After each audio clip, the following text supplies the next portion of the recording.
What's going on, everyone? Welcome back to the channel. I'm Brandon. This is B West Builds. Just wanted to give you guys a full-length video update here on the 73 Mustang Mach 1. Been doing some pretty major stuff to it here and there. I've not really taken a whole lot of video on it just because I've been busy doing other things, and my priority was to get the work done. Unfortunately, I didn't make any content out of it, but I'm going to show you guys that right now. So just to kind of go over a few things that Luke and I got done this past weekend. We completely, I finished any welding I had to do on the floor pans. Now there was a little bit of welding on the rear frame rails that I needed to finish up, just a few spots, got that finished up. I needed to make a plate for the seatbelt anchor on the passenger side here to reinforce the little tab that has the threaded portion that the seatbelt bolts down into the floor with. I got that done, and after that we completely cleaned the floor, or mostly cleaned the floor, cleaned all the real nasty stuff up underneath. Any of the metal that hadn't been cleaned up in a while. Some of it had a little bit of surface rust on it, even from the floor pans that we had put in this car a while back. So got that cleaned up, seam sealed everything that we needed to, all the joints and everything, and we painted it. So went over it with a couple different products. I hit some of the nastier spots with a rust preventative from Rust-Oleum. It's like a rust restorer. And I went over, or both of us actually, we're both under there at some points painting this thing. Painted the whole underneath of the car. Everything from the engine bay and back was done already, essentially. There's a few spots that need touched up, you know. And there is on the other side too, on the back side. There's a few spots that we didn't get, we couldn't get to at the time. I'm gonna go back over and I'm actually gonna put some undercoating, like some actual rubberized, like a truck bed undercoating, and like the wheel wells and along these rockers too on both sides, just to help protect it a little bit. You know, they get a lot of dirt and debris and rocks and crud getting thrown up in there. So I'm also going to do that to these front fenders here when that time comes. So we got a lot done to the car this past weekend. Like I said, we did get, I'm going to say 95% of the floor painted and done. It's ready to go underneath, which is really good because that means a couple of things. That means we can start putting in brake lines, we can start putting in our fuel lines, we can also install our fuel tank, hopefully permanently, get the fuel lines ran to it, get the fuel lines ran to the motor. Here in the next couple weeks, this thing may be not starting off the key, but I'm not going to have to stick a hose off the fuel pump into a 5-gallon fuel jug to run this thing. There might be fuel in the tank. So that would be really awesome if we could do that. The other thing it's going to allow us to do is start focusing on the top side. Start focusing on, like I said, getting those brake lines on, getting the brake system done. I do have a booster, a new booster that I'm going to have ordered here, hopefully by the end of this week or early next week, just depending on when I can do that. I've already got a brand new master cylinder for it, got all new brake lines that we're going to put on the car, so I'll try and show you guys that when the time comes. So we've got a lot to do. The hot weather here in south central Illinois is still holding on, so I'm trying to use that to my advantage. We use that to Luke and I use that to our advantage this past weekend when we painted the floor, because it was like 93, 94 degrees out at the hottest point of the day. But the paint cured really good. You know, everything, we weren't outside freezing our butts off. Like I said, the seam sealer cured very well. So did the paint. So that is a plus. I was glad we could do it when it was hot, and that's another reason why we worked really hard to do that, so that you know, even if this car doesn't get paint this year, or it has to wait until the springtime to get its, you know, paint job, then at least the underneath's done. It can have the fuel lines, fuel tank, brake lines, all that stuff underneath it. Drive shaft can go in it, shifter can go in it, all that stuff can go in it, and that can be done. It can essentially be a drivable car. Who's to say I won't, if, you know, this thing stops and goes and has a fuel tank in it, who's to say that I might not, you know, drive it down the block, take it around the block a few times, but we'll see. We'll see if that happens here soon.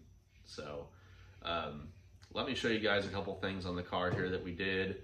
One of them you can see right now. If you've noticed in the videos, I've not had the hood on this thing. I don't think I've ever shown the hood on this car. I do have a hood for it. It's the original hood, and it's right here. Thing's in great shape, by the way, too. I think there's a little tiny rust spot up front on the underneath side, just where it's kind of sandwiched together to the top side. I think there's a little spot there. We can work with that. We can get that fixed up. This thing's smooth. There's no dents in it. The painted on hood stencil is in really good shape. I'll show you guys another angle of it so you can actually see the hood.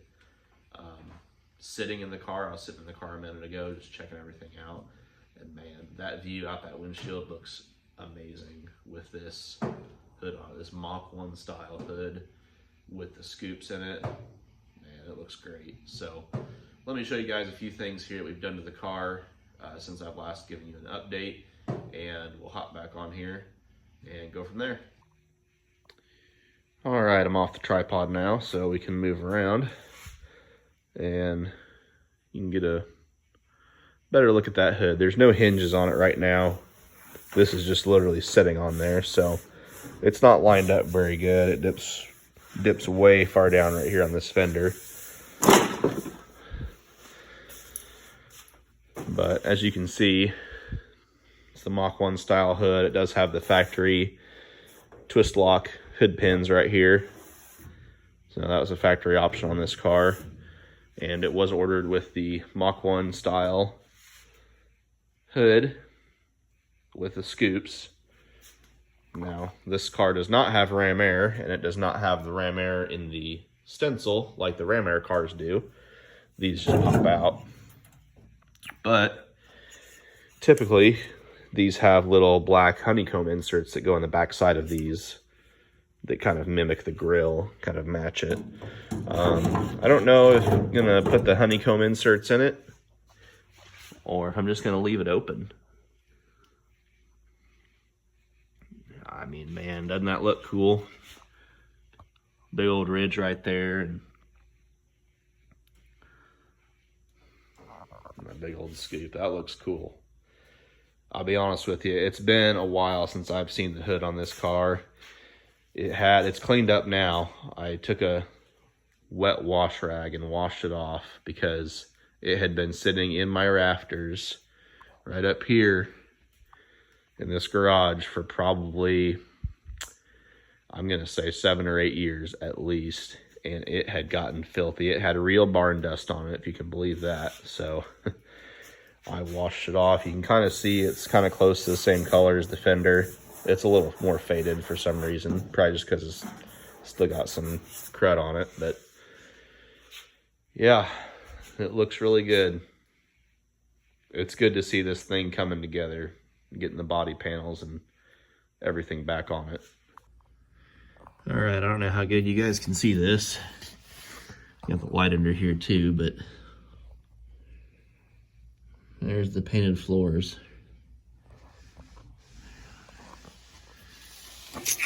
And we went all the way back underneath, all the way back. So there's that.